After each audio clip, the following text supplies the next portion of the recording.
नीचे मार्केट जो है वो इस तरह ड्रॉप हो रही है, ठीक है। और इसने एक चार्ट पैटर्न बनाया है, ठीक है। ये वाला, ये एक ट्रेंड लाइन ऐसे है, इसको कहते हैं बेरिश वेज, ठीक है। और ये नीचे को ब्रेक होता है जी। अस्सलाम वालेकुम, कैसे हैं सब? ठीक ठाक हैं?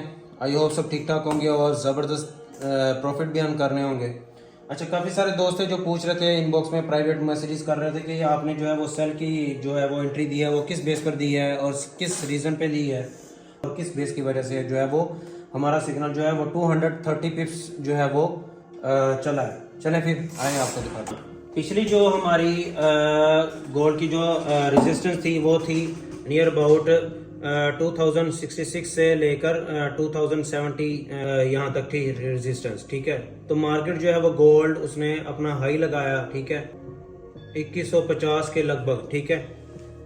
तो वहाँ पर जो है वो और आगे कोई रेजिस्टेंस नहीं थी, ठीक है, और जिस बेस पर जो है वो हम सेल कर पाते, ठीक है।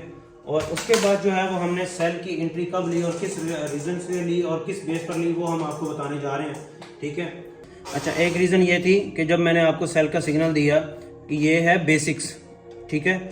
अब ये नीचे मार्केट जो है वो इस तरह ड्रॉप हो रही है, ठीक है। और इसने एक चार्ट पैटर्न बनाया है, ठीक है। ये वाला, ये एक ट्रेंड लाइन ऐसे है और एक ये ट्रेंड लाइन ऐसे है, ठीक है। और ये टेक्निकली ये जो चार्ट पैटर्न है इसको कहते हैं बेरिश वेज, ठीक है। और ये नीचे को ब्रेक होता है टेक्निकली, ठीक है।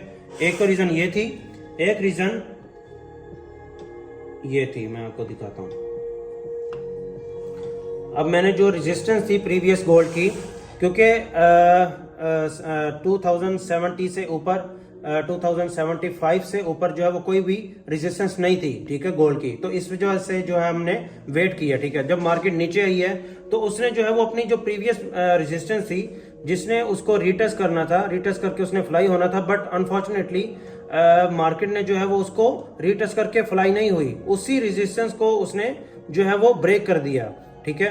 जब ब्रेक किया है तो उसने, ये देखें, ये रेजिस्टेंस थी, ठीक है। ये 2066 से लेकर 2072 से ये रेजिस्टेंस थी, ठीक है। और मार्केट जब आई है नीचे तो ये एक बड़ी कैंडल आप देख रहे होंगे, ये वाली, ठीक है। ये बड़ी कैंडल जो है इसने सिंपल इंगल्फिक बाय को फेल किया, ठीक है।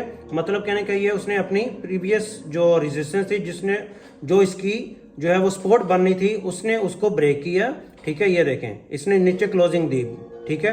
नीचे क्लोजिंग देने के बाद इसने उसी रेजिस्टेंस को रीटेस्ट किया, ठीक है। रीटेस्ट करने के बाद जो है वो ड्रॉप हो गई, ठीक है। एक तो सेकंड जो है वो रीजन हमारी ये थी, इसने ब्रेकआउट दिया, रेजिस्टेंस को ब्रेक किया। रेजिस्टेंस को ब्रेक करने के बाद M15 में आपको मैंने दिखाया कि M15 में जो है इसने जो है वो अपना बेरिश बेरिश वेज जो है वो चार्ट पैटर्न बनाया हुआ था, ठीक है। तो देखें आप कि यहां से मार्केट जो है वो ड्रॉप हुई है, ठीक है, ऑलमोस्ट 270-280 के लगभग, ये आप देख सकते हैं, ठीक है। और नीचे जो है वो हमारा लेवल था जो मैंने दिया हुआ था आपको 45 से 50 का, ठीक है। उसके भी रीज़न जो है वो मैं इंशाल्लाह ताला नेक्स्ट वीडियो में आपको बता दूंगा कि यहाँ से हमने क्यों बाय करवाया था, ठीक है। और अगर हम यहाँ से भी देखें, ठीक है, हमारा जो बाय का लेवल था वो यहाँ से फ्लाई हुआ है, ठीक है। यहाँ से फ्लाई होने के बाद ऑलमोस्ट इसने भी, ये आप खुद ही देख सकते हैं कि ऑलमोस्ट इसने भी 100 पिप्स दे दिए हैं। ये 42 से, ये देखें, ये 42 से लेकर मार्केट गई है 53 नियर अबाउट, ठीक है। तो ये जो है वो 100+ पिप्स बनते हैं, ठीक है। तो ये रीजंस थी और इंशाल्लाह ताला यही चीज़ें जो है वो आपको सक्सेसफुल बनाती हैं। और लेवल टू लेवल चलना चाहिए, ना कि मार्केट में अंधाधुंध घुस जाना चाहिए, ठीक है। तो यही चीज़ें जो है वो इंशाल्लाह ताला नेक्स्ट आने वाले वेबिनार्स में आपको बेसिक से एडवांस तक सिखाई जाएंगी और बड़े अच्छे तरीके से और बड़े ब्रीफली जो है वो हम आपको बताएंगे, ताकि आपको जो है वो अच्छी चीज़ें जो है वो बआसानी ईजीली जो है वो आपको अंडरस्टैंड हो जाए। थैंक यू सो मच, जज़ाकल्लाह।